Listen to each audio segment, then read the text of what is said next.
एक वन प्रदेश में एक बहुत बड़ा तालाब था।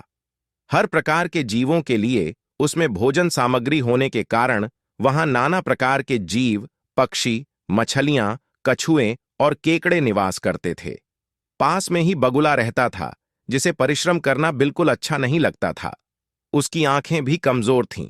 मछलियां पकड़ने के लिए तो मेहनत करनी पड़ती हैं, जो उसे खलती थी। इसलिए आलस्य के मारे वह प्रायः भूखा ही रहता। एक टांग पर खड़ा यही सोचता रहता कि क्या उपाय किया जाए कि बिना हाथ पैर हिलाए रोज भोजन मिले। एक दिन उसे एक उपाय सूझा, तो वह उसे आजमाने बैठ गया। बगुला तालाब के किनारे खड़ा हो गया और लगा आंखों से आंसू बहाने। एक केकड़े ने उसे आंसू बहाते देखा तो वह उसके निकट आया और पूछने लगा, मामा, क्या बात है, भोजन के लिए मछलियों का शिकार करने की बजाय खड़े आंसू बहा रहे हो? बगुले ने जोर की हिचकी ली और भर्राए गले से बोला, बेटे, बहुत कर लिया मछलियों का शिकार।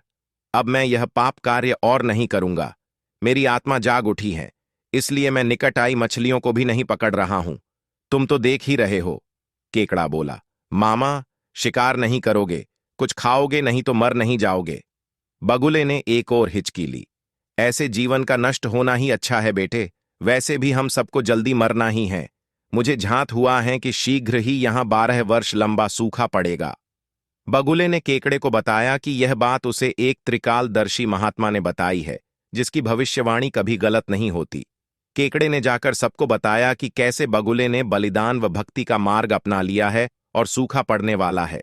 उस तालाब के सारे जीव, मछलियां, कछुए, केकड़े, बत्तख व सारस आदि दौड़े दौड़े बगुले के पास आए और बोले, भगत मामा, अब तुम ही हमें कोई बचाव का रास्ता बताओ, अपनी अक्ल लड़ाओ, तुम तो महाज्ञानी बन ही गए हो। बगुले ने कुछ सोचकर बताया कि वहां से कुछ कोस दूर एक जलाशय है, जिसमें पहाड़ी झरना बहकर गिरता है। वह कभी नहीं सूखता। यदि जलाशय के सब जीव वहां चले जाएं, तो बचाव हो सकता है। अब समस्या यह थी कि वहां तक जाया कैसे जाएं। बगुले भगत ने यह समस्या भी सुलझा दी। मैं तुम्हें एक एक करके अपनी पीठ पर बिठाकर वहां तक पहुंचाऊंगा, क्योंकि अब मेरा सारा शेष जीवन दूसरों की सेवा करने में ही तो गुजरेगा। सभी जीवों ने गदगद होकर बगुला भगत जी की जय के नारे लगाए। अब बगुला भगत के पौ 12 हो गई। वह रोज एक जीव को अपनी पीठ पर बिठाकर ले जाता और कुछ दूर ले जाकर एक चट्टान के पास जाकर उसे उस पर पटक कर मार डालता और खा जाता। कभी मूड हुआ तो भगत जी 2 फेरे भी लगाते और 2 जीवों को छट कर जाते। तालाब में जानवरों की संख्या घटने लगी। चट्टान के पास मरे जीवों की हड्डियों का ढेर बढ़ने लगा और भक्त जी की सेहत बनने लगी। खा खा कर वह खूब मोटे हो गए। मुख पर लाली आ गई और पंख चर्बी के तेज से चमकने लगे। उन्हें देखकर दूसरे जीव कहते, देखो, दूसरों की सेवा का फल और पुण्य भक्त जी के शरीर को लग रहा है। बगुला भगत मन ही मन खूब हंसता।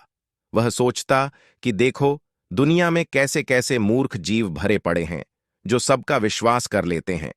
ऐसे मूर्खों की दुनिया में थोड़ी चालाकी से काम लिया जाए तो मजे ही मजे हैं।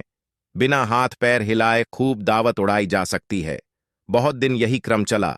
एक दिन केकड़े ने बगुले से कहा, मामा, तुमने इतने सारे जानवर यहां से वहां पहुंचा दिए, लेकिन मेरी बारी अभी तक नहीं आई।